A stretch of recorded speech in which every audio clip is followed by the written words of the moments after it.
রমনা পার্কে ভ্রমণ ও উৎসবপ্রিয় মানুষের উপচে পড়া ভিড়।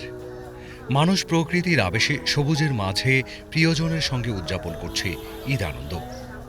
রাজধানীর হৃৎপিণ্ড বলে খ্যাত চিরহরিৎ সবুজ বৃক্ষরাজি আর কাঠের হাওয়াটঙ্গি সেই আনন্দে যোগ করেছে নতুন মাত্রা। ভালো লাগছে। হ্যাঁ, ঢাকায় কখনো কোরবানি ঈদ করা হয়নি, এজন্য খুবই এক্সপিরিয়েন্সটা ভালো। ভালো লাগছে, আজকে সবাই আসছে দেখে অনেক ভালো লাগছে। শীতল পানির প্রবাহ হাতিরঝিল নগরের অন্যতম বিনোদন কেন্দ্র হয়ে উঠেছে। জলযান, ওয়াটারবাস এই বিনোদনে যোগ করেছে ভিন্ন আবেশ।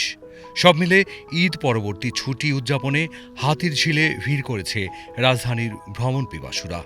এখানে ঈদ উপলক্ষে ঘুরতে আসছি, প্রায় ভালো লাগছে আর কি। বাসায় অনেক সুন্দর লাগতেছে, পরিবেশটা অনেক সুন্দর মনে পড়ে। ঐতিহাসিক লালবাগ কেল্লা গেলাম, ওদিক দিয়ে সরাইদি উদ্যানে ঐতিহাসিক, এখানে বাচ্চাদের ভালো লাগলো, ফ্যামিলি আছে ওদের ভালো লাগলো, ভালো নিরাপত্তা ভালো, সবকিছু ভালো।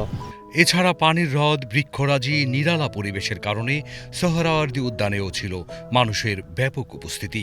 বিশেষ করে শিশুরা ভীষণ আনন্দে সময় কাটিয়েছে সোহরাওয়ার্দী উদ্যানে। আমি এদিকে অনেক মজা করছি, এর জন্য আমার ভালো লাগছে।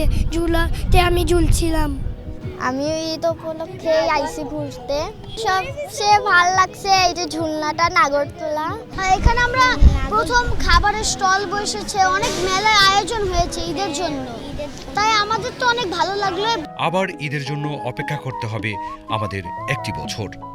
তবে ঘুরে ফিরে বারে বারে ঈদ আসে, ঈদ চলে যায়।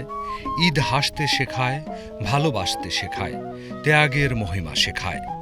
ত্যাগের মহিমায় উদ্ভাসিত হোক জগৎ।